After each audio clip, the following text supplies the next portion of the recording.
J. Warner Wallace is a cold case homicide detective who's been investigating cold case murders in Los Angeles County for over a decade. His work has been featured on Fox News, Dateline, and Court TV.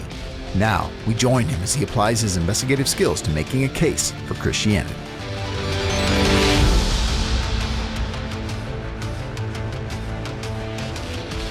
Thanks for joining me at Cold-Case Christianity. I'm J. Warner Wallace. We have been talking about the decline of religious belief generally and what might be a cause for that decline. Last week we talked about how, in fact, there's a relationship that you find statistically between people's IQ levels. At least this one study made that claim, that there's a relationship between IQ studies and whether or not you're a believer.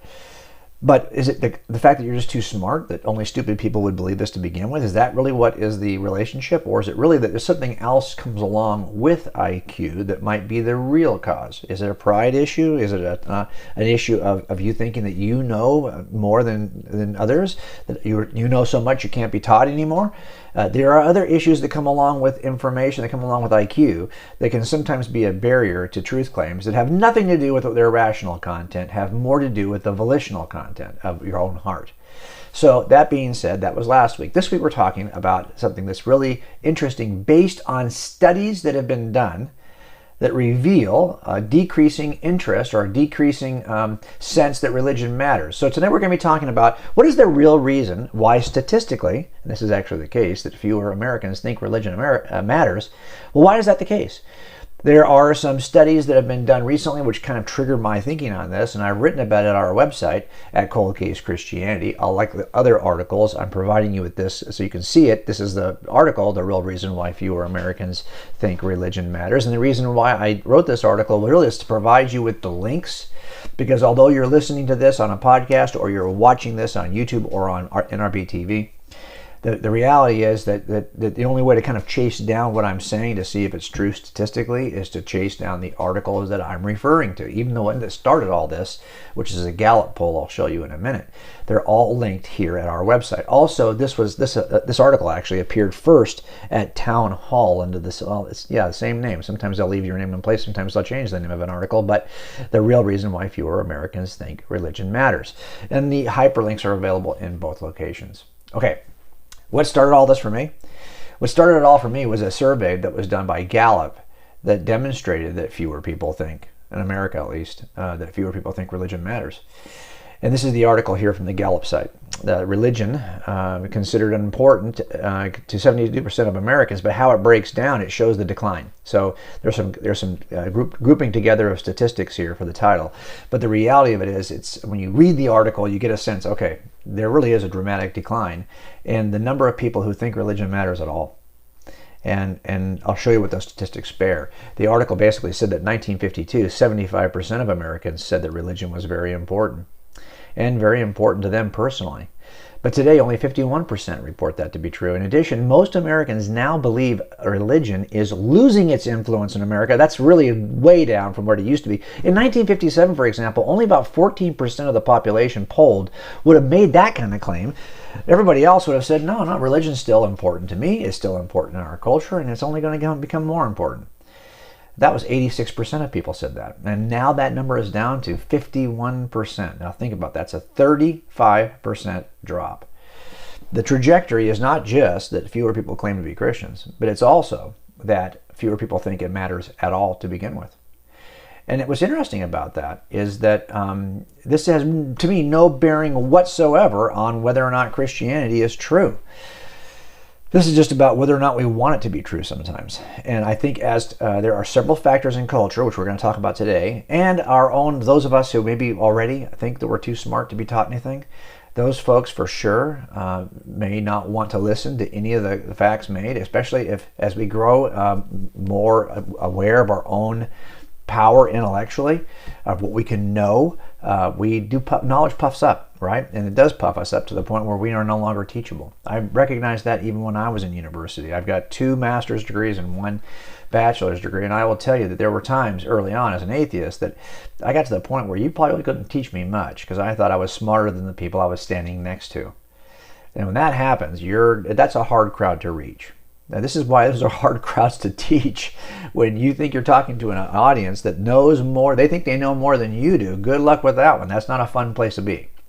So what I want to do is talk about a couple of things that drove this survey, because the survey is really talking about the what. Like, what are the statistics? Yes, less people think that Christianity is important, that religion is important. But that doesn't tell us why this is happening. And I think there's actually the technology that we're living in this information age is exacerbating the problem.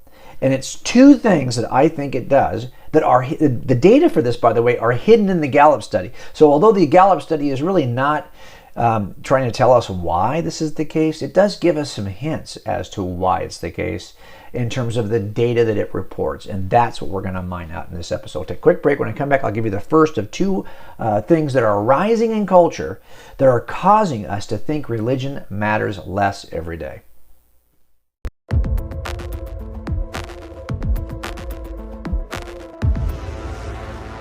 I often get asked this question, right? You Christians, you believe in something I can't see. You believe that God exists. Okay, that's kind of a preposterous claim, they would say. So if you're going to make that kind of crazy claim about a supernatural being that I don't see here with us today, well, then that burden of proof is on you to demonstrate why you think that invisible thing you're talking about actually exists.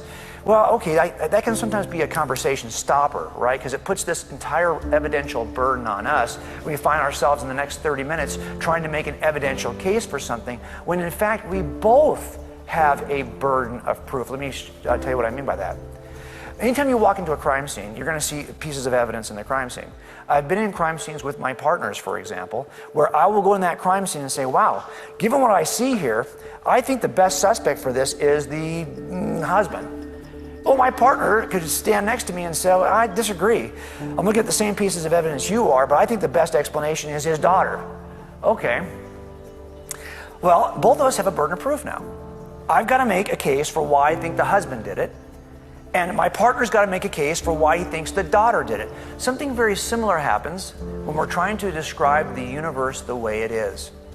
We see the same features of the universe. We see that it has a beginning, that it appears fine-tuned, that life comes into existence from non-life, that the life that does emerge appears to be designed, that there are conscious beings in the universe who seem to be free agents who can make free decisions. We sense these moral obligations in this universe that appear to be objective and transcendent. And we even think there are things that are truly evil.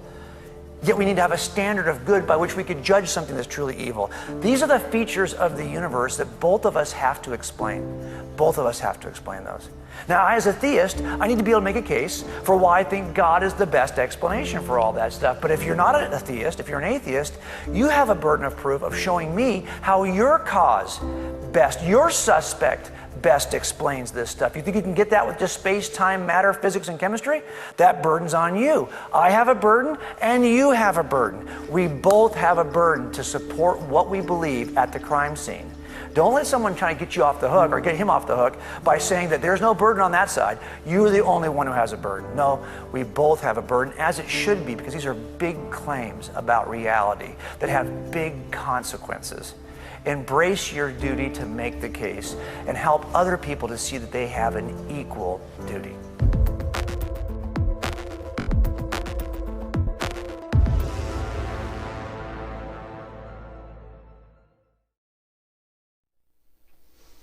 So what is it that's causing people to be less and less reliant on religion, to think that religion matters less and less every year?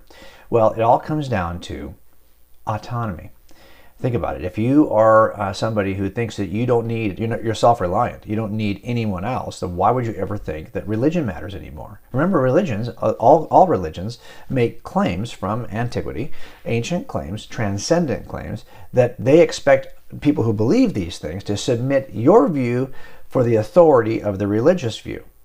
Let's face it, you might say, well, I didn't believe that until I became a Christian, or I didn't believe that until I became a Buddhist, or I didn't believe that until I became a Muslim. And at some point, I was enlightened in this area, and I submitted my view to the view of Christianity, Buddhism, or Islam.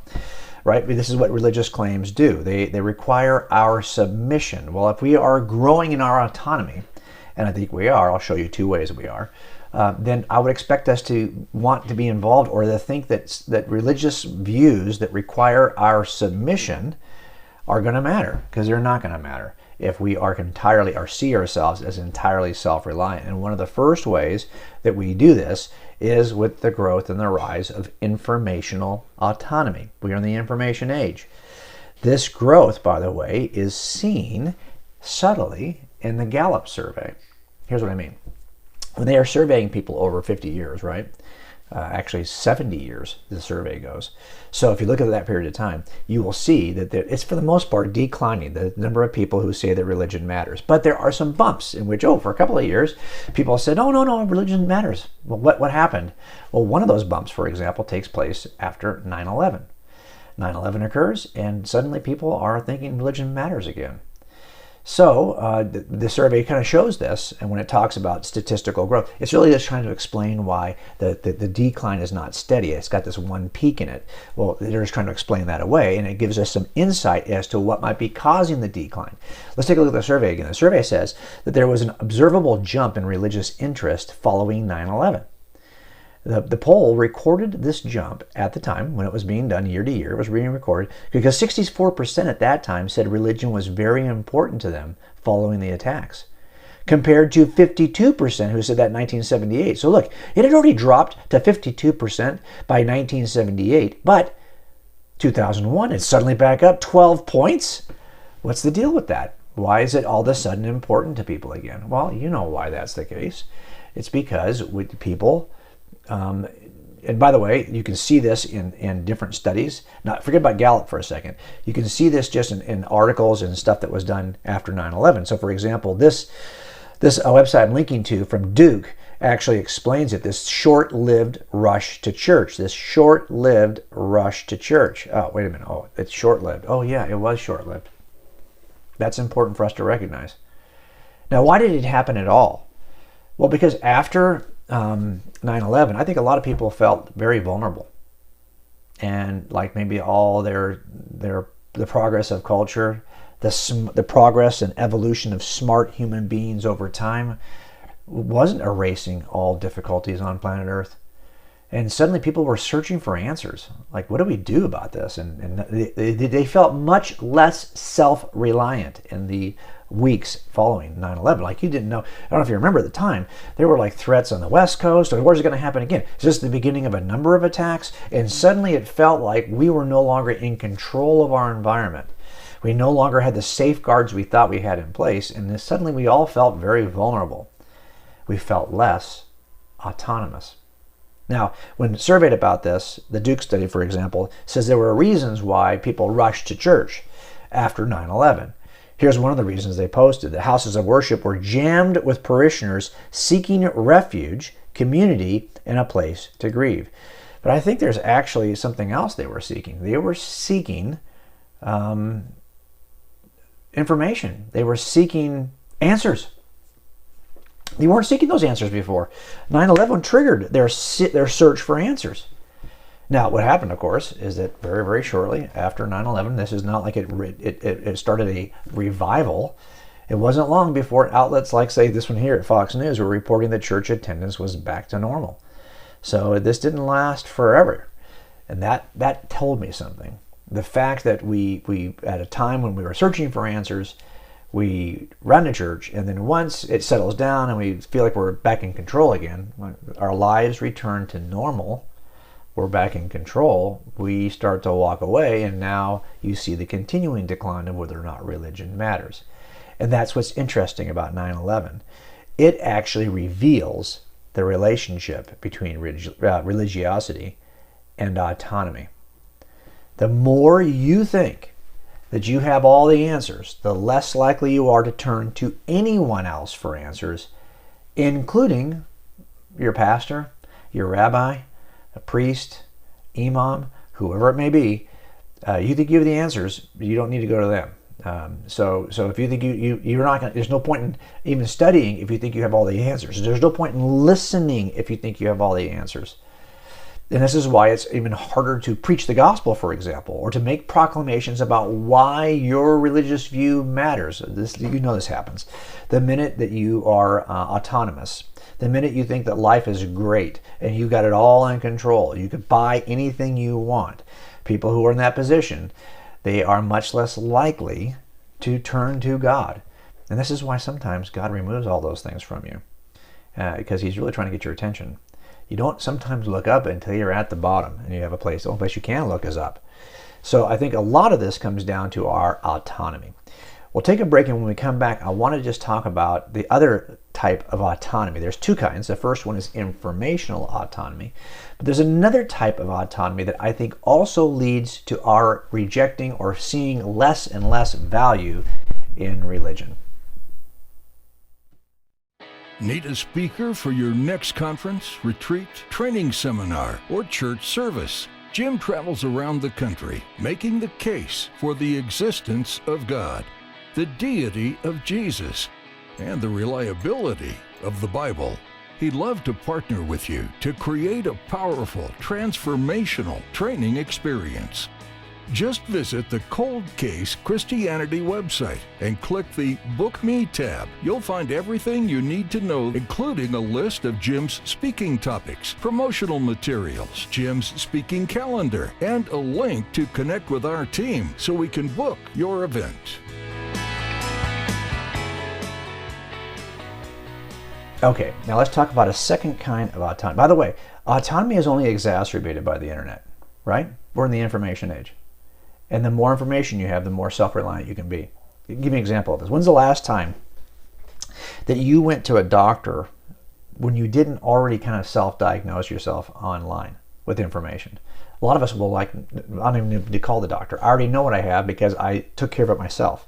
I took care of myself in the privacy of my own home. When and how I didn't even need to go through the process of talking to somebody at the front office, of scheduling an appointment, of walking and having to deal with the receptionist and the nurse and get weighed and all. No, forget that. I needed to get this information. I got it all on my own. I don't need that.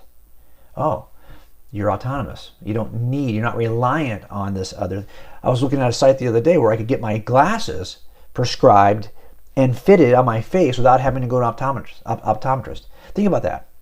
Really? It's not just that we can get what we want, it's that we can get it how and when we want it. Think about cable TV. Right, we all had cable TV growing up, or you had network TV if you're old like me, okay? And you had to wait for that show to come along, and if you missed it, it was on that schedule. You weren't going to see it again for 26 weeks when it was in reruns, right? But now, of course, everything is available on demand. I think it's killing cable too. So it used to be, for example, if ID Network was in your cable platform, you either had to DVR the show or you had to wait until it came on because it was playing at certain times. Well, now you can go to Discovery Plus and just watch the ID show on demand the way you want it. Do you see how the internet age in which we live is increasing our autonomy? And of course, the more self-reliant we become, the less reliant we will be on other sources of information, support, comfort. The things that we used to find in our religious community, and by the way, do you think this wasn't exacerbated by the coronavirus year of the pandemic, where those communities didn't even meet? Some of those communities didn't even meet for months at a time, just increasing your sense of autonomy. Oh, I don't even need to leave the house or get dressed for church because it's streaming. This is only exacerbating the autonomy and continuing to minimize the sense that religion matters. No, religion is just another thing I can watch on my platform. It's another thing I can watch online. It's another entertainment option. Well, no kidding then, if that's the case. So informational autonomy is really at the root of a lot of why we don't think religion matters. But there's another aspect of this too, and that is the rise of moral autonomy. And moral autonomy is maybe even a bigger threat. Now, it's hidden again in that article we've been referring to, the Gallup poll, okay? And it's hidden in here, but I wanted you to see why I'm even bringing it up, because it's just as informational autonomy as they were charting the importance after 9/11. Oh, so clearly there's a need there for a short season. Moral autonomy is also hinted at in the Gallup poll. Let me show it to you. For the first time in more than 6 decades, it said less than half of Americans, 46%, would say religion can answer all or most of today's problems. The public is now more closely divided than ever before in its view of religion as the answer to what ails society. And most of these are moral claims, questions about moral behaviors. Like, should we do this? Or should we do that? Or is this still good? Is that now bad? These are questions that are less and less, fewer and fewer Americans anyway, are turning to religion to get those answers. And that's in large part because we think that we are independent and that our views, that all moral truths are subjective. And there's the real problem. In the article, I've linked to a Barna survey that demonstrates this, and here's what it's called. It's actually called Barna survey says, "Goodbye absolutes, hello new morality."